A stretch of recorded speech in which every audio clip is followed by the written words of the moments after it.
Welcome back to another episode of Rock Boys Football. We got some big time transfer news that we got to talk about. We've been covering mostly the 2022 NFL draft, but the Ole Miss Rebels have dominated the transfer portal, and we got to do a little bit of talking about them. They just officially landed Jaxson and Michael Trigg, two guys that have been tied to Ole Miss for the last couple of weeks, and they made it official on Saturday. Jaxson, he rose up the ranks out of Utah, ends up going to USC, but put together a phenomenal senior season at Utah. Just put up in Utah high school football, put up disgusting senior numbers, and ended up being a top 70 recruit, the 10th QB in a loaded QB class. Ole Miss has to be extremely excited about him. I think he's going to be the day one starter. I'm sure Lane Kiffin will say Luke Altmaier is going to give him a run for his money in that there's a QB competition. But Jaxson Dart, 6'2", 215, has a very, very good arm, can make all the throws, really flashed that deep ball accuracy at USC and his limited burn as a true freshman.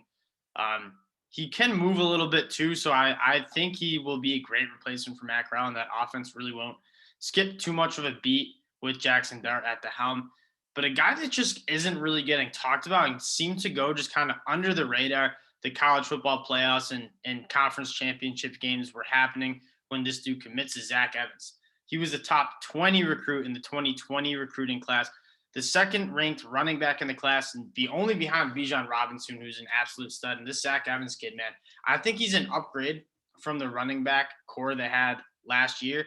Snoop kind of really handled the inside between the tackles, carries, and Jerrion Ealy was more of a receiving / scat space back. I think Zach Evans can do it all. He's a guy who really won't leave the field too much, and especially with, I believe, Henry Parrish transferring to Miami, Zach Evans is going to be a phenomenal running back and probably a second team, first team all SEC guy, maybe behind Jahmyr Gibbs.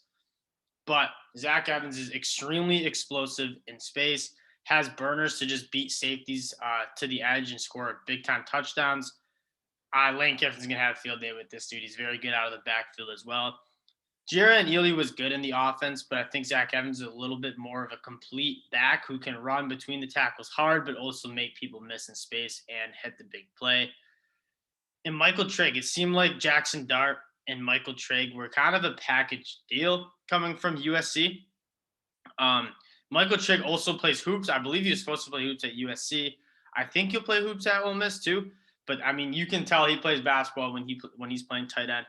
I think most people who follow college football pretty closely saw that viral video of him making that catch in spring ball at USC, flashing the athleticism. I think he only had 7 catches for 114 yards at his time at USC. Didn't get much burn, but when he did, he was very impressive. Very good after the catch, had a few catches just over DBs and showing off those basketball traits of being able to just go up and catch balls. Him and Jaxson Dart, I think, are going to have phenomenal chemistry. I think Michael Trigg will be a day one starter at that tight end position. And Lane Kiffin is really going to have a field day too, along with him and Zach Evans kind of figuring out how to exploit defenses. I mean, you can't give Lane Kiffin these kind of tools and not expect Ole Miss to just take a massive jump with that talent. I mean, obviously losing Matt Corral will hurt, but these guys are studs. And then JJ, I believe it's pronounced Pegas. Originally a guy from Oxford, Mississippi, commits to Auburn, plays tight end in a fullback position that freshman year. And he was an Auburn favorite from what I've heard. Moves over to that defensive line position where I'm expecting him to play a little bit more of a developmental guy. If you guys are familiar with Ben Mason at Michigan, I think they have a lot of similar traits where they're just really physical, really strong dudes. Ben Mason was a phenomenal fullback for Michigan. And they tried him out at that defensive tackle spot because, hey, when you're that powerful, why don't you put him in a position to use that power? It didn't really work out, but they kind of did that a little late. Moving JJ Pegas to defensive line early, I think is a good move. I think he might take some more development time, but I think he could possibly make an impact play for Ole Miss and maybe even some short yardage situations there on offense as well, because Ole Miss likes to go for it on fourth down. Ladarius Tennison is also a big-time recruit. I believe he's from Florida. Didn't get too much burn at Auburn with Smoke Monday in that backfield, but I think he can be a solid guy to just add to the depth of that defense. I don't know too much about him. 24/7 seems to be high on him, and I trust a lot of those guys. So it's just another exciting, good football player to add to this roster. Troy Brown is an exciting guy, a little bit undersized coming out of high school. He commits to, I believe it was Central Michigan. He was a 3-time All-MAC selection. I believe he goes about 220 pounds, but led the team in tackles and I think he's going to come in, and obviously losing Chase Campbell, who is phenomenal for that Ole Miss defense. Plug and play Troy Brown, who has one more year of eligibility. He's played a lot of football, is a really good get. Mason Brooks, obviously having some Ole Miss guys move on to the NFL. You move in Mason Brooks, who was a first-team all-conference selection at Western Kentucky. You know he can pass pro because Western Kentucky threw the ball almost every play. Mason Brooks playing right tackle is nails all year for Western Kentucky. I haven't seen too much of him personally, but I heard a lot of good things, and I also expect him to be kind of a day one starter for Ole Miss. So if you're looking back at these guys, like I think all three of these guys are day one starters. I think Jaxson Dart will win that QB battle with Luke Altmaier, and then Altmaier might just transfer out. Tennyson, I'm guessing will get good burn at Ole Miss, and JJ Pegas might be more of a developmental guy. I think Troy Brown and Mason Brooks are day one starter guys, which is exciting. You lose Kadrian Smith, and then Hasheem Young is kind of also just going under the radar again with those big commits and Zach Evans, Michael Trigg, Jaxson Dart. Hasheem Young was one of my favorite players in the country. I've been an Iowa State fan. I like what Matt Campbell's doing. And Hasheem Young was really part of that.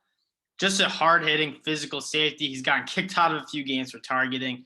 But losing Jalen Springer, I think Hasheem Young can come in and just fill that role of kind of that box safety guy. Very physical. Matt Campbell lost his mind when he was kicked out of the game in that Big 12 championship game against Oklahoma. You know how important he was to that defense, and he's highly regarded by Matt Campbell, and I think he's going to be a great addition, kind of filling in for Jalen Springer there. Obviously, losing Henry Parrish, who was a high recruit in that 2021 class, I believe is a true freshman. Zach Evans should come in and really clean that up. There's one other guy, Jordan Watkins, who I think was poised to be that lead receiver at Louisville. You bring him in. Him and Jonathan Mingo, I think, has a bona fide chance to be a first-round pick in the 2023 draft. I liked what I saw out of him. I think he was a little banged up most of the year. But pairing Jordan Watkins, who's more of a slot guy, I think goes around 6'1". That's a very exciting tool to add. And so overall, I mean, you're getting like 6 or 7. I mean, we can count them up. 1, 2, 3, 4, 5. 6. I think Hasheem Young's also day one starter. 6 legit day one starters. I think Ladarius Tennyson also has a chance to be a day one starter too.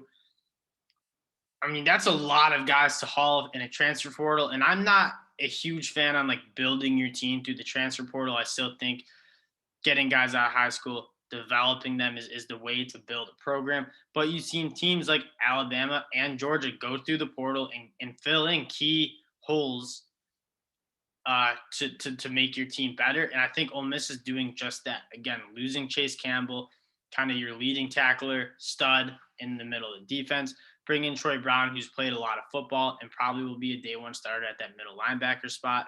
Losing Jalen Springer, kind of that box playmaker. You bring in Hasheem Young. I think he can do exactly what he did. Losing Jerion Ely, you get an upgrade here with Zach Evans, who's just an absolute stud at TCU. It just didn't really work out there. Obviously, with Gary Patterson leaving, he's an absolute stud. And then Jaxson Dart and Michael Trigg, y'all know about them. A lot of times when people transfer, it's because they didn't get to play at their other school. And so if you don't play at that school, you might not play at the other school and you might not work out. And a lot of transfers just don't totally work out. I think these guys that you're getting are just kind of exceptions. Jaxson Dart and Michael Trigg had coaching changes. It was looking like Caleb Williams was going to transfer to USC, so Dart dips out. it's not like he wasn't good enough to play. It was just coaching change. Lincoln Riley's going to go with his guy and Caleb Williams, and now he just might get screwed all in the hole because it looks like Caleb Williams might not go there. Zach Evans, Gary Patterson leaves. A lot of turmoil on that offensive side of the ball anyways. It wasn't a result of him not being good. He's a stud. Just comes to Ole Miss kind of for a fresh start. And then Troy Brown and Mason Brooks were more of guys who were just too good to play in that non-Power 5 conference and want a chance to show what they're made of in the best conference in the country. You're getting guys who are just legit good football players who are going to fill in and make this team better. I can't wait for the SEC championship odds to be released because I'll be sprinkling on Ole Miss. I think Alabama is the surefire lead contender with all the talent they're bringing back and the talent they've gotten in the transfer portal, a team that really went to the portal and got some really good players. But Ole Miss, with just they're not upgrading the quarterback, but everywhere else, it seems like they're just getting better. They got some really good players returning. I'm excited for this team. Lane Kiffin clearly has these guys, the Ole Miss Rebels, going in the right direction. And it's an exciting football team to watch. With that being said, that's a review. I think this is a very, very exciting team to keep an eye on. I'll be keeping an eye on them all summer. We'll be doing a full breakdown on the Ole Miss Rebels in the summer as part of our summer scouting. Defense is trending in the right direction, getting some serious playmakers on the offensive side of the ball through the transfer portal. As long as keeping a legit stud in Jonathan Mingo, you got to be excited for this team coming up in the 2022 season. Give me those odds, baby. I'm taking the Ole Miss Rebels to win the SEC. Appreciate you guys rocking with the Rock Boys as usual, and we'll be back. We're going to get back on the NFL draft content soon. But until then, talk to y'all later. Peace.